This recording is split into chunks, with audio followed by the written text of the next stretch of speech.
avec Patrick et Éric. Pourquoi pas, messieurs? Salut. Ben oui, salut. On est là. Ben, vous êtes là, hein? Ah, vous êtes là. Vous êtes là. Les gars, on commence beaucoup à regarder la formation, les formations possibles pour la Coupe des 4 Nations qu'on va vous présenter à TVA Sport et qui sera devant les filets des 4 différents pays.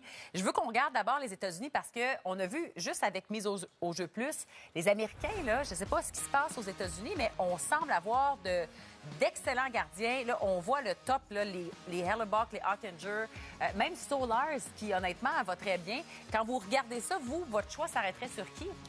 Ben, on les voit là à gauche. Je pense qu'il n'y aura pas de surprise du côté des Américains. Surtout, c'est les plus gros noms qu'ils ont, mais en plus de ça, ils connaissent d'excellentes saisons. Et Connor Hellebuck, qui vient juste de remporter le trophée Vézina, un début de saison quasi historique dans son cas. Moi, je pense que le numéro 1, ça va être lui. Et le gardien auxiliaire, Pat, ça devrait être Ottinger. Oui, bien, Hellebuck, c'est le choix numéro 1. Il fait tout. Il est en nomination, on l'oublie, pour le joueur de la Ligue en ce moment. Là, je pense qu'il devrait être considéré du moins. Ottinger à Dallas est un autre gardien de but qui commence... Ça fait quelques années qu'on attend de le voir parmi les gardiens dominants. Il est très bon, mais moi, je trouve que cette année, il commence à prendre une étape de plus. Il est en train de laisser un petit peu démontrer ce qu'il est capable de faire avec la formation américaine. Il y en a tellement des bons gardiens de but. Il y en a un qu'on oublie aussi, c'est Thatcher Demko. Je sais qu'il n'a pas joué, mais je pense qu'il va revenir la semaine prochaine. J'ai hâte de voir comment ça va aller pour lui, mais Ottinger, certainement, va faire partie de l'équation. Tu aussi Joey Dakar, qui est une belle histoire. Il est arrivé avec le Kraken, a vraiment gagné le poste de numéro 1 de Grubauer. On lui a donné une extension de contrat. Donc, je te dirais qu'eux autres, ils ont quand même un bon problème. Oui, exactement. Du côté du Canadien, ce n'est pas un bon problème. Si du côté américain, on semble avoir l'embarras du choix, même qu'on sait exactement qui sera là. Puis on aurait s'il y en a un qui se blesse, on a le choix. Du côté des Canadiens, c'est un petit peu plus difficile, messieurs. Thompson, Hill, bon, on va parler de Montembeault dans quelques instants. Jake Allen. Là, votre choix est plus compliqué? Pas mal, un peu, oui. Moi, je dirais Adin Hill, pour moi. Peut-être c'est lui qui a la faveur populaire, mais ses statistiques, il gagne, mais il joue pas du gros hockey. Moi, je veux voir Samuel Montembeault là. Je pense que Hockey Canada considère souvent quand tu joues pour l'équipe Canada. Puis Samuel, quand il a gagné la Coupe du Monde, il avait été incroyable pour l'équipe Canada. S'il peut continuer à bien performer, là, il y a un bon début, peut-être un petit peu de pression, des choses à gérer pour lui. Il joue mieux dernièrement. S'il peut continuer, moi, je pense qu'il va faire partie de l'équation. Parce qu'il ne faut pas oublier que tu vas avoir un bon système devant toi. Fait que pour moi, ça a une valeur importante. C'est sûr, il va y avoir des défenseurs élites devant lui. Je te dirais que le point faible du Canada, malheureusement, ça va être les gardiens, avec tout le respect que j'ai pour ces gars-là. On n'a pas autant de gros noms que les autres formations. C'est vrai qu'Adin Hill, le fait qu'il a gagné une Coupe Stanley, tu le prends en considération. Ça veut dire quoi? Quand tu gagnes une Coupe, ça veut juste dire que ton gars est capable de monter son jeu d'un cran dans les moments importants.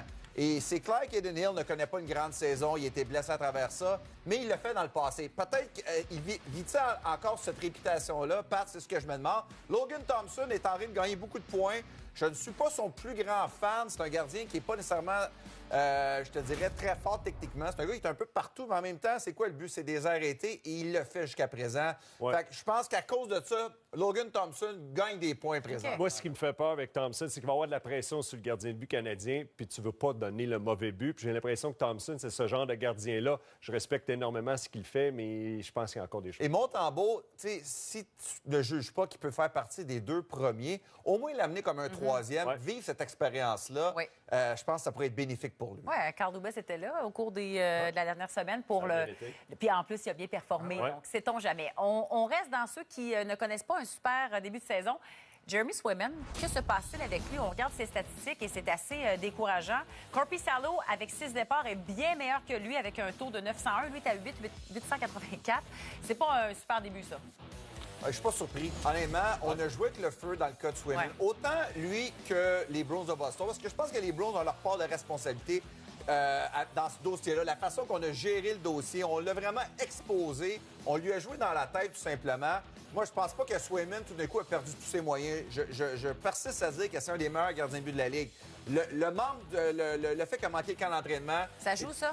C'est certain que ça joue. Il est en retard. Gardien de but, c'est peut-être encore pire que d'autres joueurs.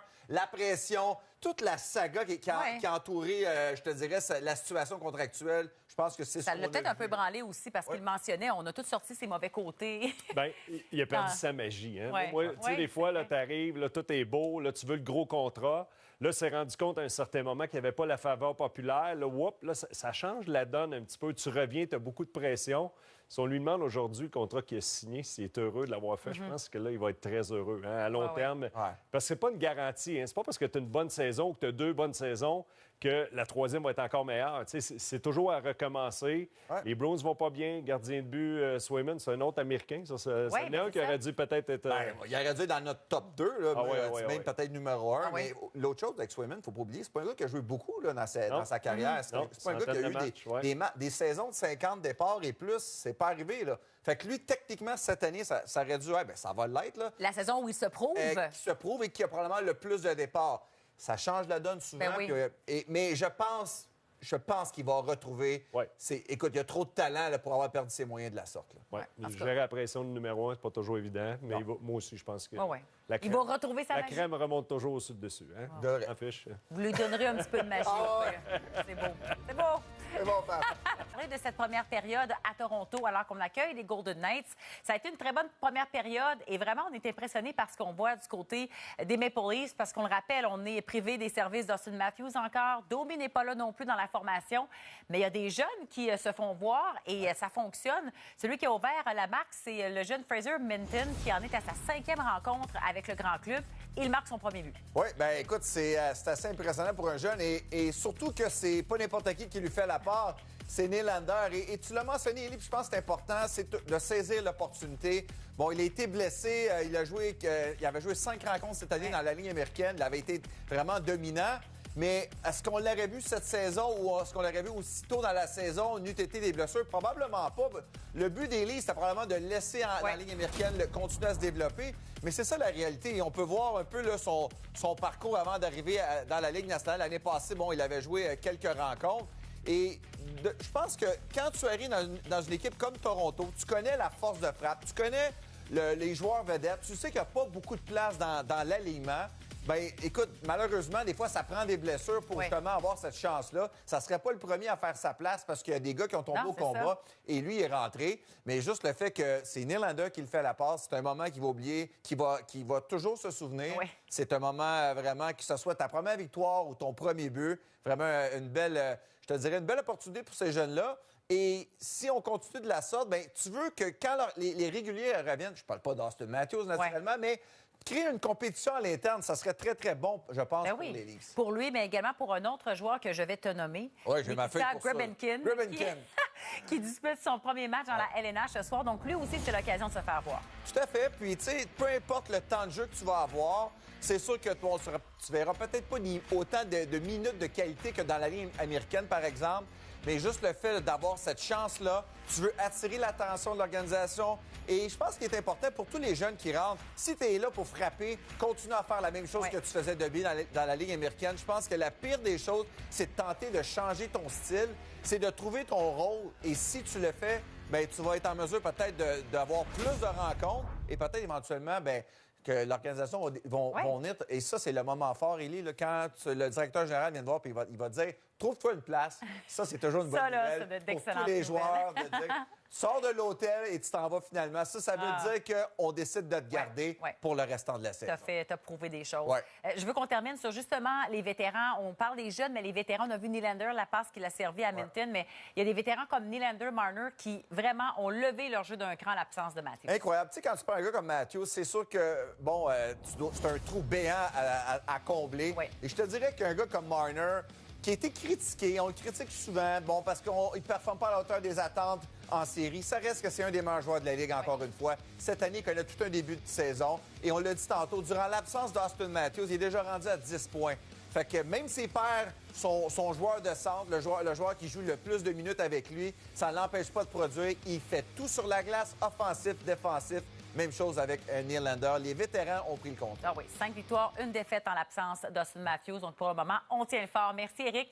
On va aller voir ce qui est de dernière heure avec le collègue Renaud Lavoie. Renaud, avant d'embarquer dans des sujets, je suis certaine que tu regardes notre match actuellement, que tu apprécies que ça brasse comme ça. J'apprécie, mais j'ai une question. Ryan Reeves, c'est sur le banc des Maple Leafs de Toronto. Est-ce qu'on a cette mise en échec-là? Oh, ça, c'est une bonne question, La réponse, c'est non, Elisabeth. C'est non. OK. c'est non. On a peur de qui, là, du côté des Golden Knights, là? C'est pas Jonathan Tavares John Tavares qui va commencer à faire peur à des joueurs, là, évidemment, des Golden Knights. Ouais, donc, après la mise en échec sur Nurse, on a encore plus peur, je pense, de Reeves. Je vous rappelle que quand Jacob Trouba avait frappé un joueur des Canadiens, Arbor Xhekaj n'était pas dans le match non plus ce soir-là. Ne l'oublions pas. OK. Tu dis ça puis tu dis rien, hein? C'est ça qu'on dit? Je dis ça puis je dis rien. Pauvre Justin Barron qui s'était fait frapper un peu la même façon, hein? Ouais. Oui, exactement. Bon, parlons du Canadien, justement. Renaud, et Patrick Laine s'est enfin entraîné avec ses coéquipiers. Là. Est-ce qu'on a un estimé pour son retour au jeu? On a tellement hâte de le voir dans l'uniforme. Oui. On en parle souvent, toi et moi, Elisabeth, en ondes. Effectivement, les nouvelles sont bonnes. On en parlait samedi soir, qu'un retour à l'entraînement avec ses coéquipiers allait se produire bientôt. Bien, c'était aujourd'hui. Maintenant, la question, c'est de savoir quand il revient au jeu. Est-ce que c'est samedi, par exemple, face aux Golden Knights? La réponse est fort probablement non. Mais il y a un petit problème, c'est que la semaine prochaine, on joue, comme notre ami Claude Julien disait, 2 matchs dos à dos. Mardi, mercredi, celui de mercredi qui est à Columbus, ça c'est important de le souligner, son ancienne équipe. Puis après ça, tu joues face aux Rangers samedi et dimanche face aux Bruins. Tu sais, les joueurs sont orgueilleux. C'est sûr qu'on a encerclé le match de mercredi à Columbus. Est-ce une possibilité? Oui. Est-ce que c'est sûr à 100% que ça va arriver? On ne le sait pas. Je pense qu'il faut donner le temps à son genou aussi de voir comment il va réagir dans des entraînements plus intensifs au cours de la semaine. Oui, ça, c'est clair. Hey, parle-moi de Joel Kenville, l'ancien entraîneur-chef qui a été réintégré dans la Ligue cet été. Est-ce qu'il suscite de l'intérêt ou est-ce qu'il y a des équipes qui pourraient être intéressées? Bien, je peux te dire que oui, il suscite de l'intérêt à un point tel qu'il y a des équipes qui ont appelé les dirigeants de la Ligue nationale de hockey pour être certains que s'ils décidaient de l'engager, qu'il n'allait pas y avoir de problématique. Tu viens de le dire, il a réintégré, on va le mettre entre guillemets, la Ligue nationale cet été, officiellement. Donc, il n'est plus suspendu par Gary Bettman. Mais il y a des équipes qui se posent la question, OK, si je l'engage, est-ce que j'ai des représailles? Est-ce que vous allez me donner la permission? La réponse à cette question-là, c'est oui. Ça veut dire qu'il y a des équipes qui sont intéressées, Elisabeth. Va être intéressant de voir la suite des choses dans ce dossier-là. En terminant, à Columbus, le dossier de David Jiricek, on en est où avec lui? Il a été cédé? Oui, il a été cédé.